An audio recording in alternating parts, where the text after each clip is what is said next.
फिर जैक बोलते हैं कि जो क्या तुम्हें जानना है कि रॉजर स्कंक ने इतना पैसा कैसे अरेंज किया। तो जो कहती है कि यस डैडी से जैक स्टोरी को कंटिन्यू करते हैं और फिर बोलते हैं कि तो रॉजर स्कंक कहता है कि बट मेरे पास तो बस 4 पेनीज है, और फिर वो एकदम रोने वाला फेस बना लेता है, मतलब रोने लगता है।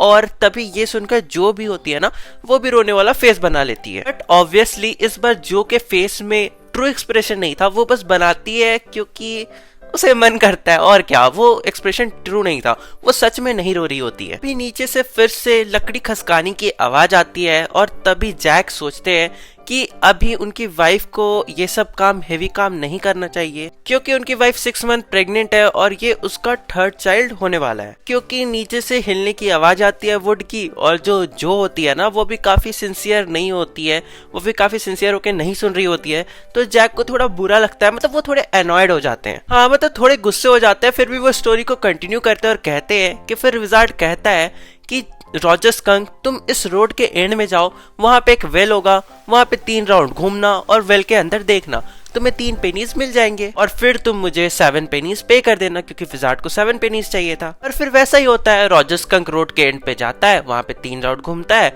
और वेल के अंदर देखता है और उसे 3 पेनीज मिल जाती है। और इसके बाद रॉजर स्कंक जाते हैं अपने जंगल में जाते हैं और वहां पे जितने भी छोटे छोटे एनिमल्स होते हैं ना, इस बार रॉजर स्कंक के स्मेल को सुनकर काफी इम्प्रेस हो जाते हैं, काफी खुश हो जाते हैं और वो लोग साथ में मिलकर काफी सारे गेम्स खेलते हैं। गेम्स के नेम है टैग हो गया, बेसबॉल हो गया, फुटबॉल हो गया, बास्केटबॉल हो गया, हॉकी हो गया, सॉकर हो गया और पिकअप स्टिक्स हो गया। और एक गेम है जिसको मैं तो नहीं जानता, तुम लोग जानते हो कोई बताना, लैक्रोस, हाँ लैक्रोस। तो जो पूछती है कि पिकअप स्टिक्स ये कौन सा गेम है, फिर जैक बोलते हैं ये जो गेम है ना, ये गेम में तुम स्टिक्स को उठाते हो और एकदम विजार्ड के जैसा बिहेव करते हो, काइंड ऑफ उसी टाइप का गेम है। फिर जैक बताते हैं कि रॉजर स्कंक बहुत खुश होता है, वो लोग पूरे दोपहर में, पूरे आफ्टरनून खेलते हैं और जैसे ही अंधेरा होने वाला होता है ना, तब सभी अपने अपने घर अपनी मम्मियों के पास चले जाते हैं। अब ऐसा लग रहा था कि जो काफी बोर सी हो गई है, वो स्टोरी पे ज्यादा ध्यान नहीं दे रही थी, इंटरेस्टेड नहीं थी, वो विंडो के बाहर देख रही थी, अपने हाथों को मोड़ रही थी, सिकुड़ रही थी, क्योंकि जो को लगा स्टोरी यहीं पे खत्म हो गया होगा, क्योंकि हर बार तो ऐसा ही होता था ना, स्टोरी यहाँ पे खत्म हो जाता था। तो जैक को ये सब देख के अच्छा नहीं लग रहा था कि उनकी बेटी उन पे ध्यान नहीं दे रही है, उनके स्टोरी पे। तो जैक जो से बोलते हैं कि क्या तुम थोड़े अटेंटिव होकर मुझे सुन सकते हो। तो देखो यहाँ पे ध्यान से सुनना, हमें जैक के बारे में क्या पता चलता है, हमें जैक के बारे में ये पता चलता है कि जैक को पसंद नहीं कि अगर वो किसी से बात कर रहे हो तो वो उसके तरफ अटेंशन ना दे रहा हो। फिर जैक स्टोरी को कंटिन्यू करते हैं और बोलते हैं कि रॉजर स्कंक की जो मम्मी होती है ना, वो जब रॉजर स्कंक को सूंघती है, स्मेल करती है, तो वो बोलती है छी इतना गंदा स्मेल कहाँ से आ रहा है। रॉजर स्कंक बोलता है व्हाट। फिर रॉजर स्कंक कहता है इट्स मी मम्मी, मैं ऐसा स्मेल कर रहा हूँ, मैं रोजेस जैसा स्मेल कर रहा हूँ। तो उसकी मम्मी कहती है क्या, तुम्हारे साथ ये किसने किया। रॉजर स्कंक कहता है कि उस विजार्ड ने। तो रॉजर स्कंक की जो मम्मी होती है वो एकदम गुस्सा में कहती है कि चलो तुम मेरे साथ उस विजार्ड के पास। Well of all the nerve, मतलब बहुत ही ज्यादा गुस्सा में विजार्ड के पास चलने को कहती है और कहती है उस गंदे विजार्ड ने ऐसा कैसे किया। फिर वो तो जो होती है ना, मतलब वो जो लड़की होती है, वो ऊपर हाथ हिलाने लगती है डर के साथ, और इस बार उसका जो रिएक्शन था ना वो बिल्कुल रियल था। और वो कहती है कि पापा अगर ऐसा हुआ ना तो वापस से वो सारे जो छोटे छोटे एनिमल्स थे जो उसके दोस्त बने थे वो वापस उसके पास नहीं आएंगे, वापस से उससे दूर भागने लगेंगे। और ऐसा कहते कहते वो जो छोटी लड़की होती है जो होती है ना, वो अपने हाथों को वहां पे आसपास रूम में प्लांट्स रखा हुआ होगा, डेकोरेटिव प्लांट्स होता है ना, तो उन सारे प्लांट को टच करने लगती है, मतलब स्किट करने लगती है। तो जैक बोलते हैं ऑल राइट ठीक है। और फिर वो स्टोरी में ऐड करके बोलते हैं कि रॉजर स्कंक फिर अपनी मम्मी को कहता है कि अगर आप ऐसा करोगे तो वापस से मैं गंदा स्मेल करने लगूंगा और मेरे जितने भी फ्रेंड्स बने हैं और जितने छोटे छोटे एनिमल्स है वो सारे मेरे पास से भाग जाएंगे। तो रॉजर स्कंक की जो मम्मी होती है ना, वो कहती है कि मुझे फर्क नहीं पड़ता, तुम्हें तो वैसा ही स्मेल करना चाहिए जैसा एक रॉजर स्कंक स्मेल करता है, मतलब कि जैसा एक लिटिल रॉजर स्कंक स्मेल करता है तुम्हें भी वैसा ही स्मेल करना चाहिए, क्योंकि ये तुम्हारी डेस्टिनी है। फिर रॉजर स्कंक की जो मदर होती है वो घर से अम्ब्रेला उठाती है और रॉजर स्कंक को अपने साथ लेके उस विजार्ड के पास चली जाती है और उस अम्ब्रेला से जोर से विजार्ड के सर पर एक अम्ब्रेला दे मारती है। ये सुनते ही जो चिल्ला के बोलती है नो, और तुरंत जैक के मुंह पे अपना हाथ, मतलब अपने फिंगर्स को रख देती है ताकि वो रोकती है जैक को आगे कुछ बोलने से, क्योंकि इस बार वो काफी हेसिटेट फील कर रही थी, काफी अनइजी फील कर रही थी रॉजर स्कंक की मदर के कारण। और इसके बाद जो बोलती है कि पक्का इसके बाद जो विजार्ड होगा ना वो वापस से अपने स्टिक को उठाकर मदर स्कंक के सर पे जोर से दे मारा होगा और रॉजर स्कंक की स्मेल नहीं चेंज की होगी, क्योंकि जो होती है ना उसे हमेशा हैप्पी एंडिंग वाले स्टोरीज ही पसंद होते हैं। क्योंकि हमें जहां तक स्टोरी हमने पढ़ा है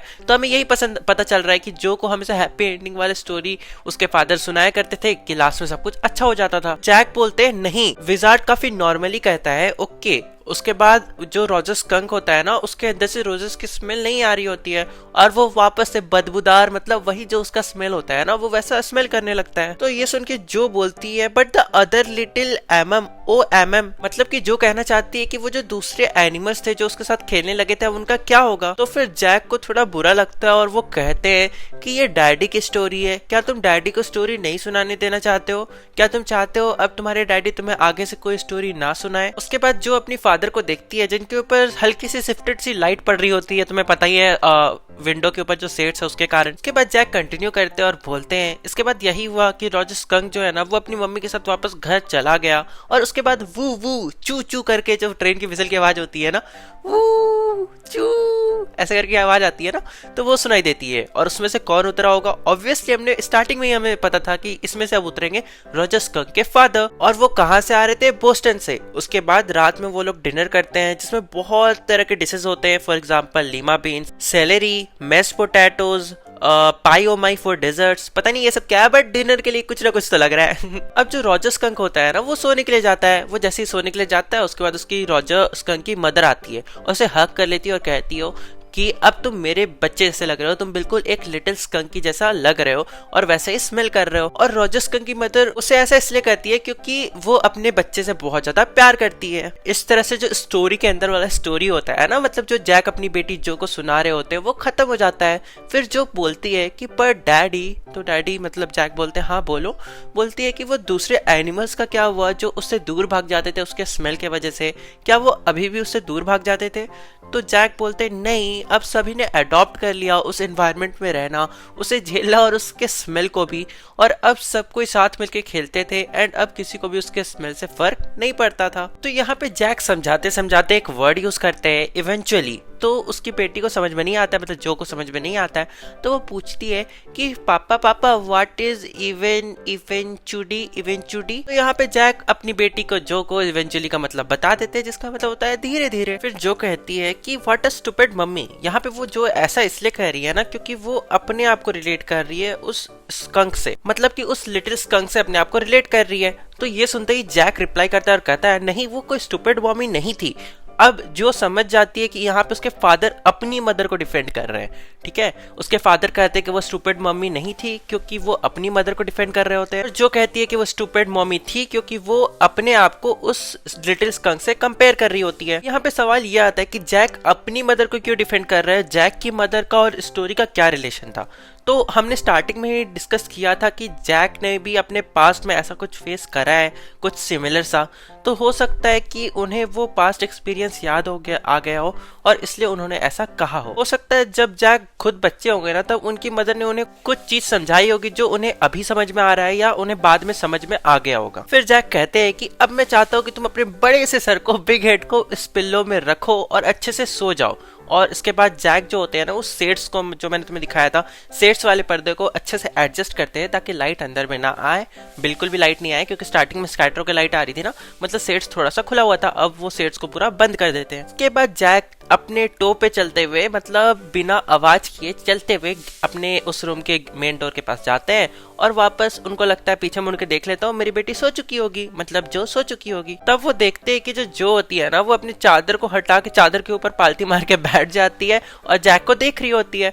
तो फिर जैक बोलते हैं कि तुम जल्दी से अपने कवर के अंदर चले जाओ और सो जाओ क्योंकि तुम्हारा भाई बॉबी भी सो चुका है। बट जो ऐसे नहीं करती है और वो बेड पे खड़ी हो जाती है और bounce gingerly on the spring, मतलब बेड के ऊपर उछलने टाइप से करने लगती है। हालांकि 4 साल की, ऑब्वियसली समझ ही सकते हो, इमेजिन कर ही सकते हो। और वो उछलते उछलते कहती है कि डैडी मैं चाहती हूँ कि आप कल मुझे ऐसी स्टोरी सुनाओ जिसमें जो विजार्ड है ना वो अपने मैजिकल स्टिक से वापस से मदर स्कंक को मारे, मतलब मदर स्कंक के सिर पे मारे। और वो जब ऐसे बोलती है ना तब वो भी अपने हाथों से ऐसा एक्शन करती है मारते हुए। एक्चुअली तुम्हारे टेक्स्ट बुक पे फेस लिखा हुआ है, हेड नहीं, तो याद रखना फेस पे मारने के लिए कहती है। और ये भी कहती है कि डैडी मैं चाहती हूँ कि इस बार जो विजार्ड है ना वो उस स्कंक का स्मेल को चेंज ना करे, वो रोजेस जैसा ही स्मेल करे। जैक कहते हैं नहीं ऐसा नहीं हो सकता, स्टोरी तो ये है ना कि रॉजर स्कंक जो होता है वो अपनी मदर से बहुत ज्यादा प्यार करता है, इसलिए वो अपनी मदर की बात मान लेता है। क्योंकि रॉजर स्कंक जो होता है ना वो किसी भी एनिमल से ज्यादा सबसे ज्यादा प्यार अपनी मदर से करते थे। और उनकी जो मदर थी ना उन्हें भी पता था कि क्या रॉजर स्कंक के लिए सही है और क्या गलत है, क्योंकि नेचर ने हर एनिमल को उसका जो क्वालिटी है ना कुछ सोच समझ कर ही दिया रहता है। और देखो अगर हम स्टोरी से हट के बात करें ना तो रॉजर स्कंक की जो गंदी स्मेल है ना वो उसे दूसरे खतरनाक जानवरों से बचाती भी है हमारे रियल लाइफ में। पर जो एग्री नहीं करती है वो उसे बुरा लग रहा होता है और वो कहती है नहीं मैं चाहती हूँ आप वही बोलो जो मैं बोल रही हूँ। और फिर जो होती है ना वो जोर से किक करके उछल कर बेड पे सीधा बैठ जाती है, ठीक है, मतलब गिर के बैठ जाती है। और वो कंप्लेन करती है किस चीज को, कि बेड का स्प्रिंग बहुत अजीब टाइप से, पापा बेड का स्प्रिंग का गलती है, जैसा कि वो हमेशा करती थी उसका आदत था। और ऐसा वो पहले भी हंड्रेड्स ऑफ टाइम कर चुकी है। और जब वो पहले ऐसे करती थी ना तब वो हैप्पी रहती थी, खुश रहती थी जब वो ऐसा बहाना देती थी। बट इस बार वो ये करने के बाद वो काफी सीरियस होती है, थोड़ा मतलब गुस्से वाले फेस में, कि मेरे अकॉर्डिंग आपने स्टोरी नहीं सुना है पापा, ऐसे कैसे स्कंक का स्मेल चेंज हो गया, ऐसे कैसे मम्मी विजार्ड को मार दी और जो फोर्स करती है अपने पापा को और कहती है कि सही डैडी आप कहो कि आप कल मुझे ऐसी ही स्टोरी सुनाओगे।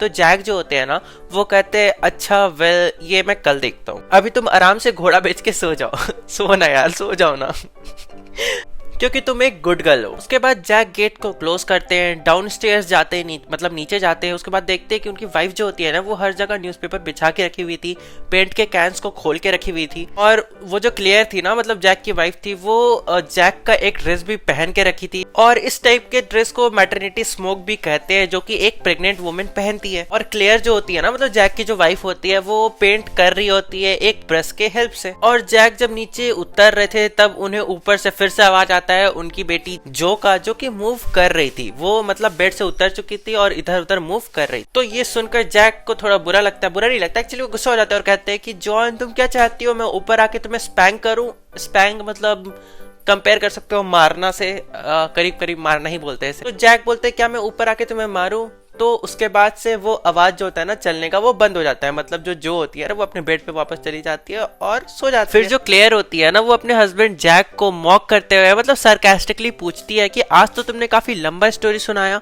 तो जैक कहते हैं कि हाँ वो तो है, आज का स्टोरी काफी लंबा था।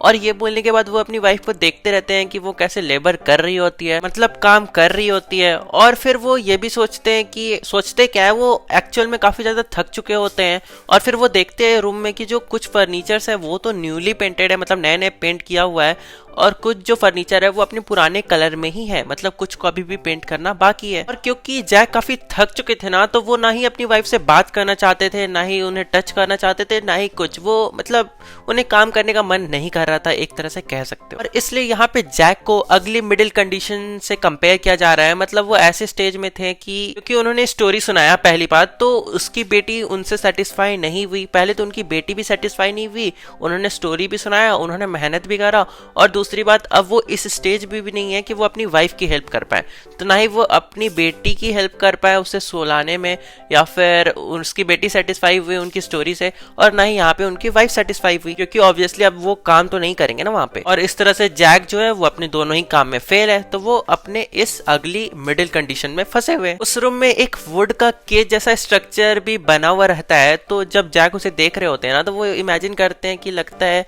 कि वो भी अपनी वाइफ के साथ उस केज वाले स्ट्रक्चर के अंदर ही फंसे हुए। यहाँ पे वो ना उससे बात करना चाहते हैं, ना काम करना चाहते हैं, ना उसे टच करना चाहते हैं। और ऐसे चल के हमारा जो स्टोरी है वो खत्म होता है। लेकिन इस चैप्टर का मोरल क्या है, इस चैप्टर को क्यों बनाया गया है, एंड तुम्हारे जो इस चैप्टर से क्वेश्चंस आएंगे वो कैसे आएंगे, उसके लिए तुम अगला वीडियो देख सकते हो, ठीक है, जिसका मैं लिंक डिस्क्रिप्शन में दे रहा हूँ। वो बहुत ज्यादा जरूरी है, तुम इस चैप्टर को समझ लिए, अच्छी बात है, छोटा सा वीडियो उसे भी देख लेना, ठीक है। तो अब मैं चलता हूँ, तुम लोग से मिलते हैं अगले वीडियो में, तब तक के लिए बाय बाय।